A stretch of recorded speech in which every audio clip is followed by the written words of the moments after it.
He looked me in the eye and said it like he was asking for the salt. "We don't have space for you." I smiled, nodded and left without a word. What he didn't know, by morning, he lose the house because I owned half of it. Before we start, don't forget to like this video, comment where you're watching from, and hit that subscribe button so you never miss a story like this. So it started from here. I moved in with nothing but 2 worn suitcases, a folded quilt from my old bedroom, and a framed photo of my late husband, James. The day I handed my son, Josh, $180,000, the full payout from Jameis Life Insurance. I didn't hesitate, not once. "It's your future," I told him. "It's our phase stability." He just married Megan. They were trying to buy a 4-bedroom house in a Charlotte suburb when their bank turned them down for the full mortgage. I stepped in. Megan hugged me like a Hallmark tea commercial and said, "We'll never forget this, Linda. You'll always have a home with us." Josh kissed my cheek and promised I'd never need to lift a finger again.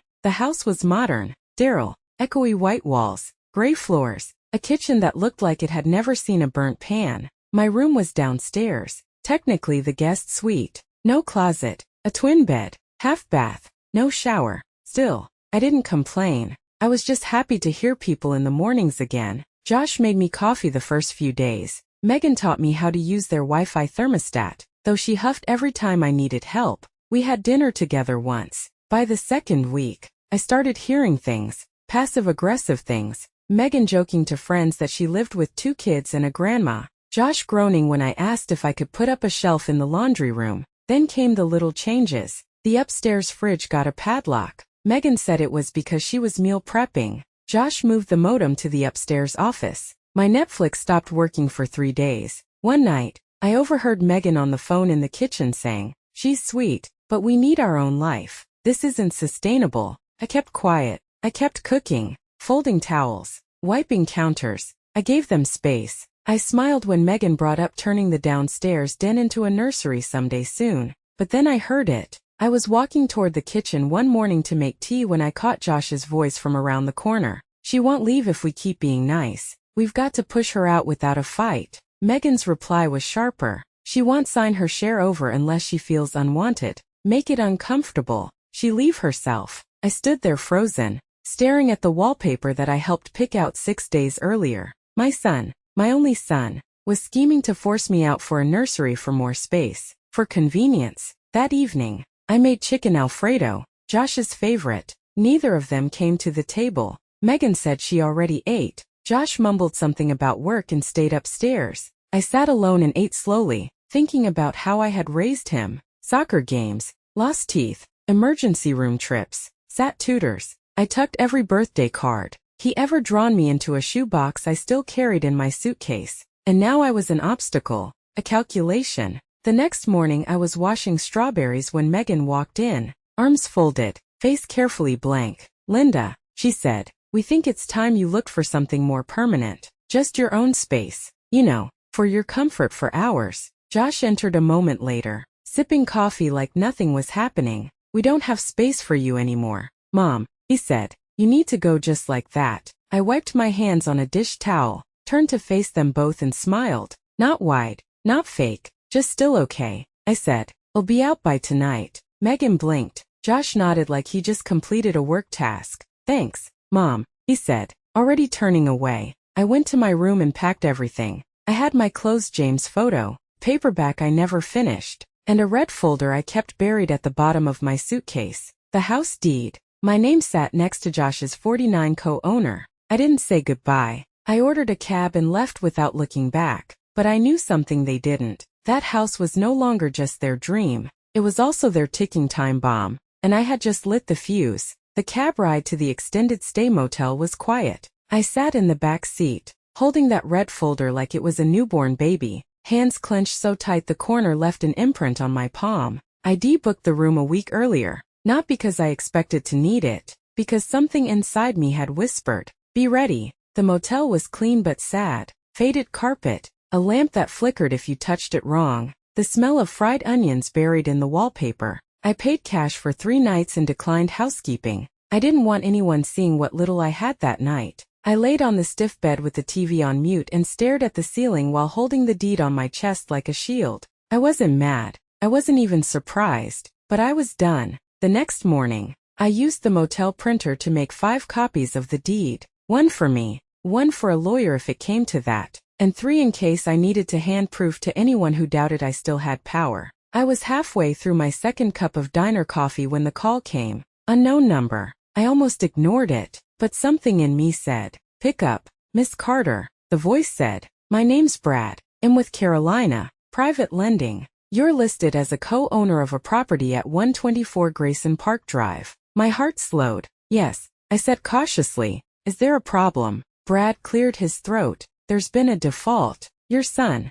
Mr. Joshua Carter, took out a $95,000 business loan using the house as collateral. Payments haven't been made in months. We've issued 3 warnings. He's in breach unless the loan is resolved. Foreclosure proceedings begin Friday." I didn't react. I asked questions. I got details. Josh had borrowed money for a marketing startup that collapsed. 3 months in, Megan either didn't know or was playing dumb. Both options made my stomach twist. Brad was polite but firm. I could stop the foreclosure, pay off the loan or release my claim and let the house go. I asked him to email the paperwork. When it arrived, I printed it out, took out the same blue pen I used to sign Josh's first school permission slip, and wrote my name slowly, deliberately, across every line. Then I scanned and sent it back. Brad called again within the hour to confirm receipt. "Foreclosure will move forward," he said. "Thank you, Miss Carter." I said nothing. I hung up, turned off my phone and sat very still.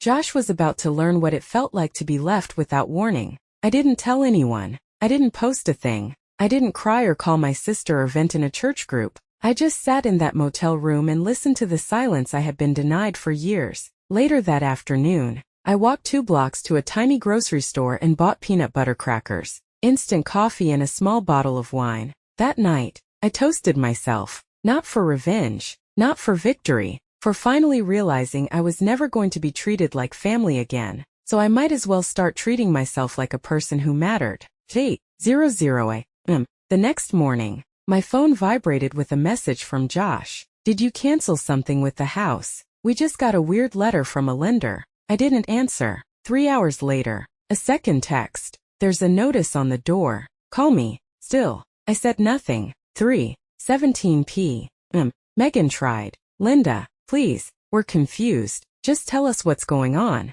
I turned the phone off, not to be cruel, to stay sane, because if I heard one more fake plea from the woman who tried to erase me, I might forget that silence is sometimes the sharpest weapon of all. The foreclosure notice hit faster than I expected. Less than 48 hours after I sent the signed release, the sheriff's office taped a bright orange letter to the front door of 124 Grayson Park Drive. I didn't see it myself, but I didn't have to. Megan posted a panicked message in the neighborhood Facebook group. "Urgent. Our home is being targeted by a scam. Please share resources if you know foreclosure attorneys." The irony made me laugh. For the first time in days, I sat in my motel room, drinking motel brewed coffee from a paper cup, scrolling quietly through her public meltdown. People flooded the comments. Old coworkers, neighbors, even Josh's college friend. "Darren, what happened? Can we help? I thought you guys were doing so well." Megan responded to each one like a desperate politician,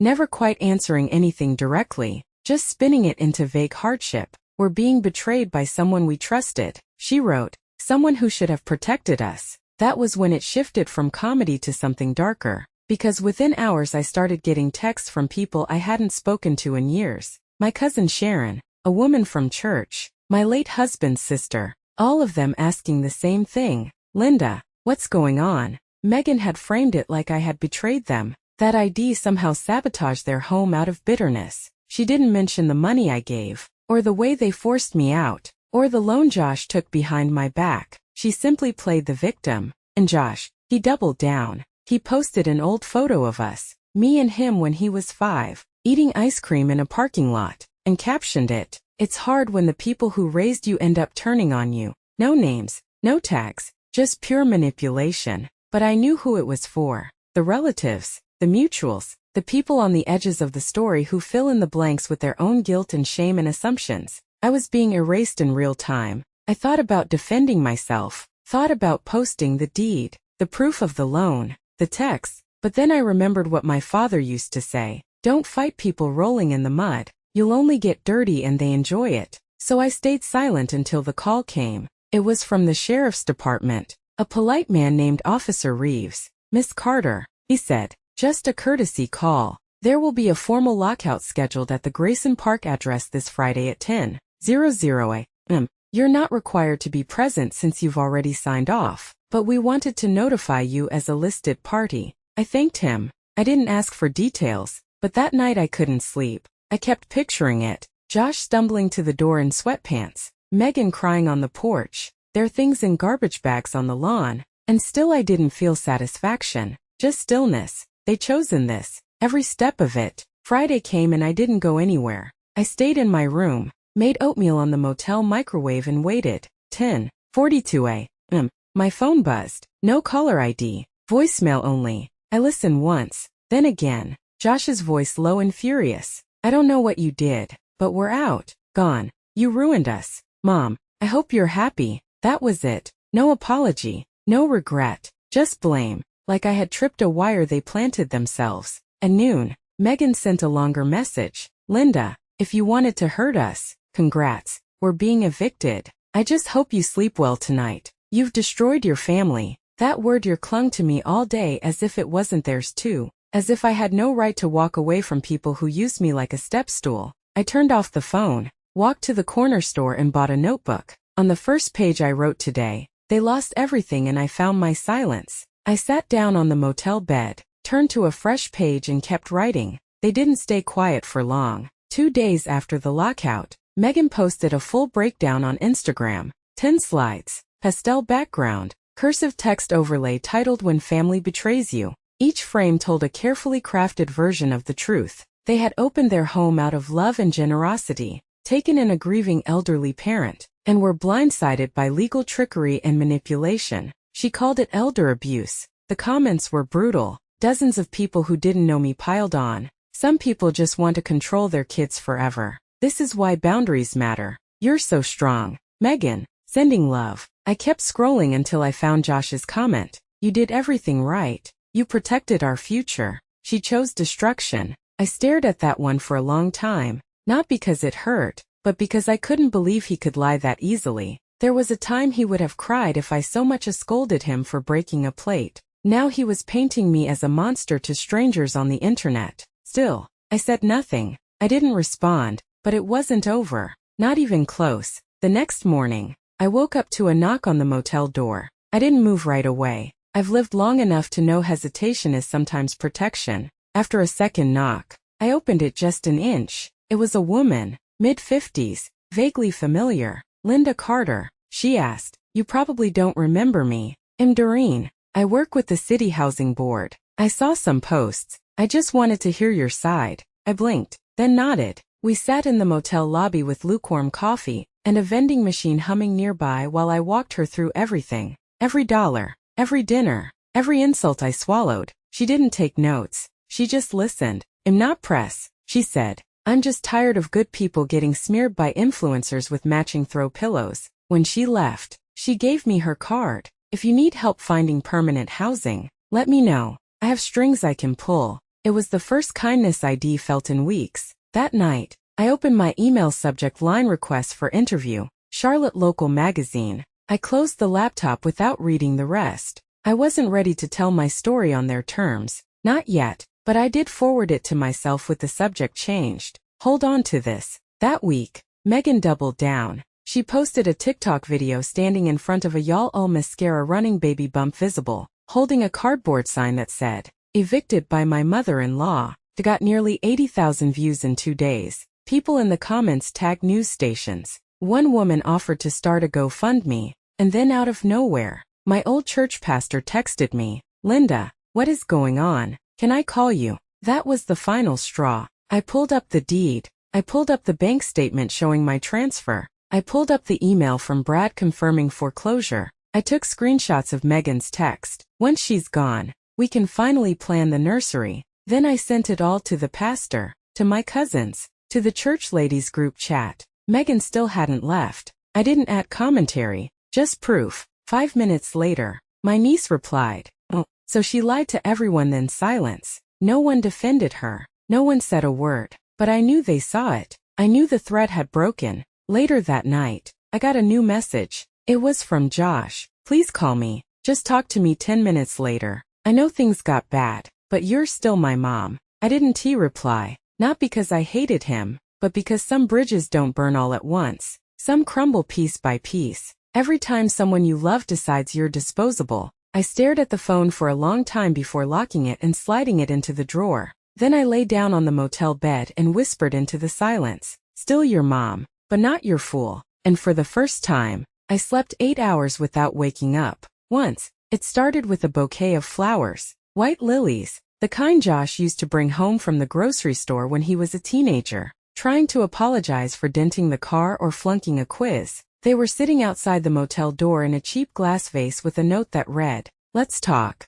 please." No name, just that I didn't touch them. I didn't bring them in. I left them there overnight, and by morning they had started to wilt. The front desk clerk asked if I wanted them tossed, and I said yes. That afternoon, Josh showed up in person. No warning, just knocked on the door around 2:00 p.m. and said, "Mom, it's me. Can we talk?" I stared at him through the peephole for a long minute. He looked tired, pale, like someone who hadn't been sleeping. Just like me, against my better judgment, I cracked the door open. 5 minutes, I said. He nodded, like a child being given a second chance. We sat on opposite ends of the little round table by the window, and I watched him try to figure out what version of himself to be. Finally, he settled on, quiet and sad. "I messed up," he said. "I know that I should have told you about the loan. I shouldn't have let Megan talk to you like that." Panicked, I said nothing, just waited. "She's pregnant," he added,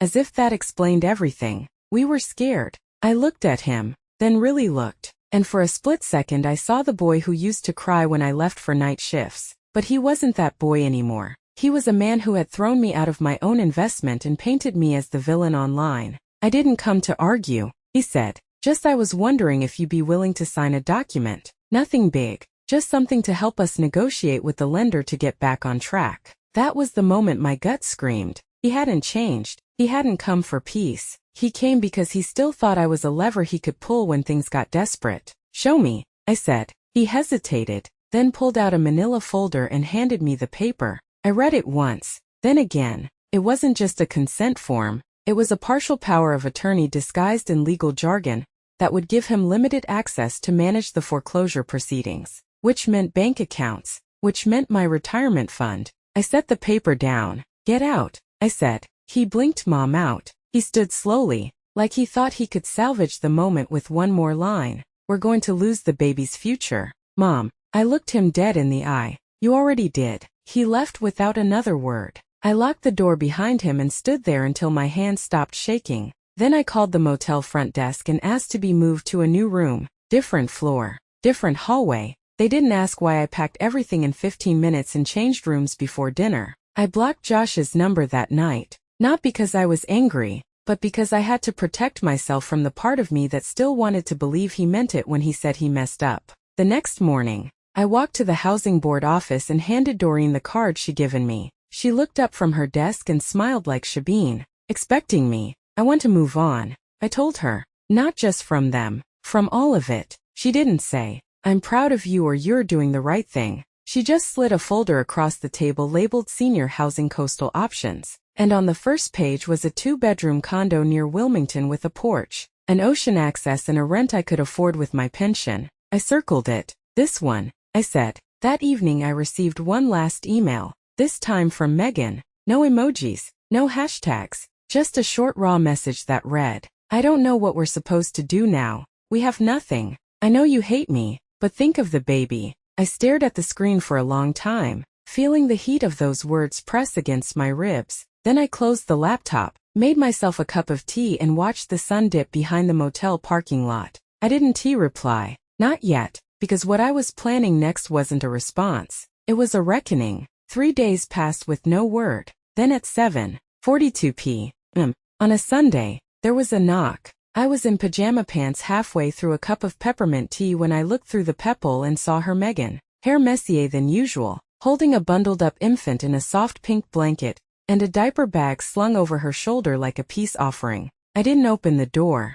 "Linda," she called softly, "I'm not here to fight.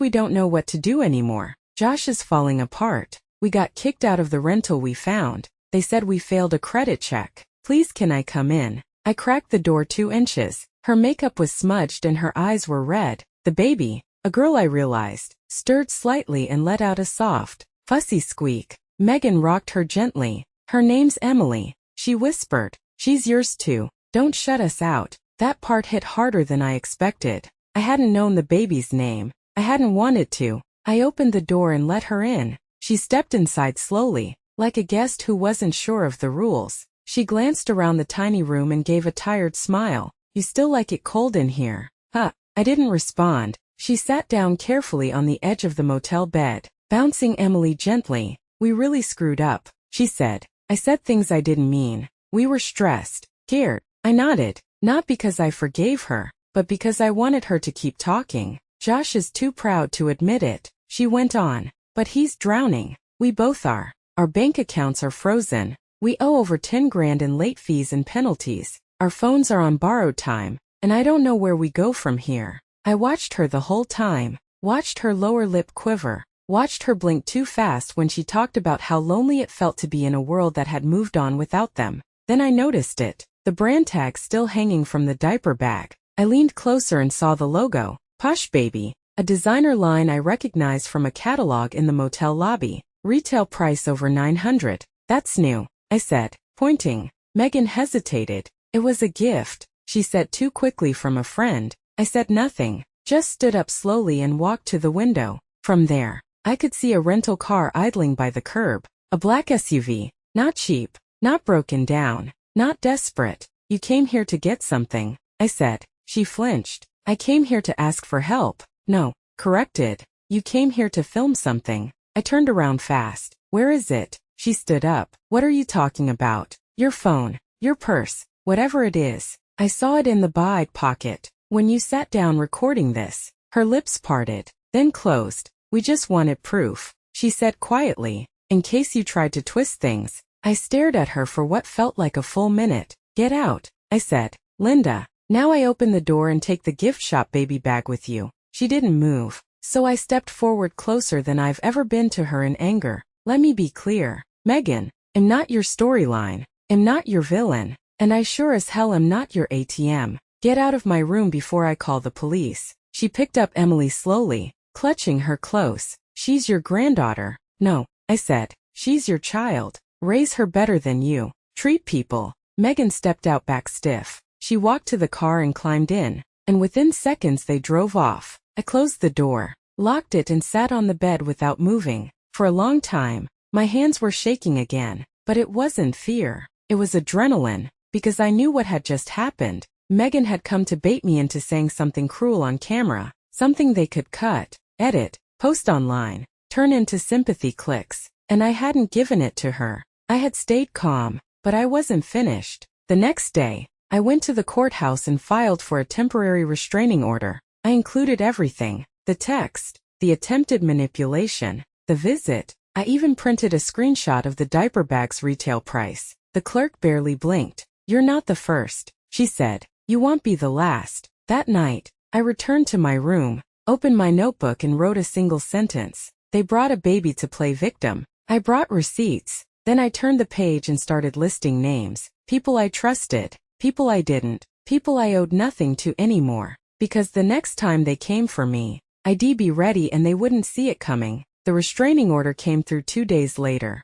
A thick envelope stamped with a court seal slid under my motel room door like a final puzzle piece falling into place. I didn't feel triumphant. I felt prepared. The kind of calm you get before a storm. Not because you fear it, but because you've already boarded up the windows. I made 5 copies of the order. 1 for the motel, 1 for the police department, 1 for Dreen at the housing board, 1 for myself, and 1 I mailed, unsigned and unaccompanied, to Megan and Josh's last known address with a single sticky note attached. You wanted legal. You got it. That night, I finally responded to the interview request from Charlotte Local magazine. I didn't ask for money. I didn't pitch a narrative. I just sent them everything. The deed copy, the wire receipt for 1800000, the foreclosure confirmation from Carolina Private Lending, the screenshots of texts and the photo of Megan's brand new diaper bag. The subject line of my email simply read, "Since they want to talk, let's talk." The editor called me the next morning. Her voice was sharp but kind. "We believe you," she said. "Would you be willing to go on record?" I told her, yes, as long as they included one line from me at the top. "This is not revenge. This is clarity." The piece ran the following Sunday. A 3-page spread titled "When Help Becomes a Weapon: One Mother's Account of Financial Betrayal." It didn't go viral overnight. It didn't crash websites. But it got enough traction in the Charlotte community to ripple. People started talking. Not gossip. Discussion. The same Facebook group where Meghan had cried eviction weeks earlier was now debating housing ethics, inheritance rights, adult children's entitlement. My name popped up not as a monster, not even as a victim, just as a person. Someone who had been erased and then quietly written herself back in. But that wasn't the moment I knew the tide had turned. That came the following Friday, when I walked to the local coffee shop and saw Josh sitting alone at a corner table, Hodian, staring into a cup like he was trying to find his reflection in the foam. He didn't see me at first. I almost kept walking, but then he looked up. Our eyes met. He didn't flinch. He didn't wave. He didn't even blink. Just looked. And in that look, I saw it. Not regret. Not shame. Just distance. The recognition of a bond that no longer existed. I kept walking, but I didn't cry that night. He emailed me no subject line. Just a short message. I read the article. "I won't contact you again. I'm sorry you felt like you had no choice." Not sorry for what he did. Sorry. I felt like I had to respond. I archived it without replying. The next morning, the motel manager knocked gently and handed me a stack of forwarded mail. At the bottom was an envelope with a real estate agency's logo, and a note from Doreen. "You've been approved. Keys are waiting." I opened the listing details. 2-bedroom condo. 2nd floor unit with a view of the water in a quiet Wilmington complex for retirees and veterans.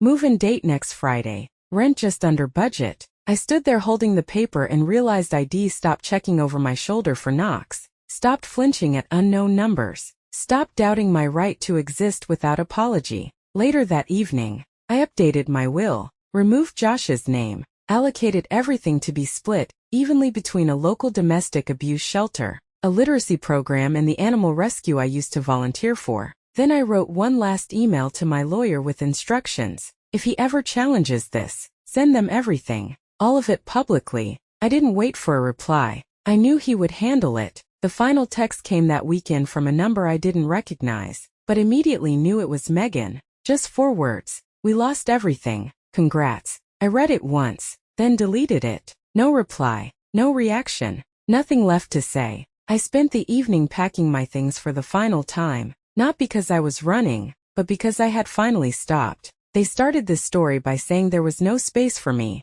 They ended it by proving I never needed their space at all. The condo was smaller than I pictured, but brighter sunlight came in wide across the white walls and settled gently on the laminate floors. I stood in the doorway for a full minute before stepping in, letting the silence hit me like a breeze. No shouting upstairs. No footsteps. Pacing angrily. No fake apologies. Just space. My space. The movers were late, so I dragged in the essentials. First, my red folder. The framed photo of James. A small suitcase of clothes. I left the rest in the car. I made a cup of tea using the ancient kettle the unit came with and walked onto the little balcony. The ocean wasn't visible, but I could hear it. That was enough. My phone stayed on silent that week. I didn't check social media. I didn't call old friends to explain. I just unpacked one drawer at a time, filled the fridge with things I actually wanted to eat, and watered the 2 plants I bought at a roadside market on the way down on Wednesday. I took a walk along the boardwalk. Nobody recognized me. Nobody stared. I passed a bookstore, a pier, and a seafood shack where a woman about my age was painting seashells at a folding table. She smiled and offered me one pick. "The one that calls to you," she said. I chose a blue one with silver edges. "Good choice," she said. "That one's for people who just let go of something heavy." I thanked her and put it in my coat pocket. That night I placed it on the kitchen counter next to my keys. I named it Peace. Days passed, then a week, then 10 days. I got into a rhythm. Coffee at 8, walk at 10, journal at 3. I signed up for an art class that met every Tuesday and Thursday in the rec room. My instructor's name was Walter. He was 70, wore suspenders, and told the worst jokes I'd ever heard. He also remembered my name on the second day. One afternoon, he walked over to look at my canvas and said, "You paint like someone who survived something." I smiled. "That's because I have." And I meant it. I didn't talk about Josh.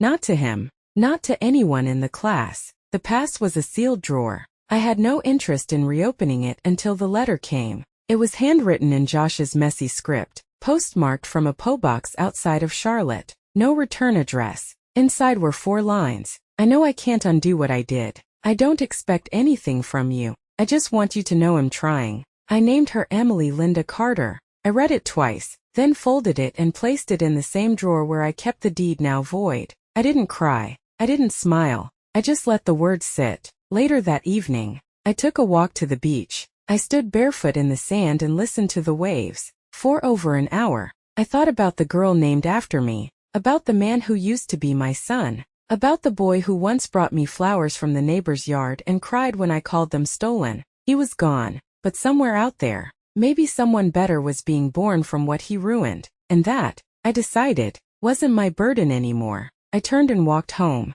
The lights in the condo glowed soft and golden. I curled up on the couch with a blanket and a book. No drama, no closure, emails, no family feuds to navigate, just the quiet sound of someone choosing peace over permission. My phone buzzed once more before I turned it off for the night. Unknown number, no message. I let it fade. Then I whispered the same 5 words I'd carried since the day they pushed me out. No space here either. Goodbye. To this day, I don't know where Josh and Megan ended up. Maybe they figured things out. Maybe they didn't. I just know I'm happy now. And that's enough. That's it for today. What would you have done in her place? Drop your thoughts in the comments. I love reading what you all think. And hey, if this story hit you, check out these videos too. You won't want to miss them.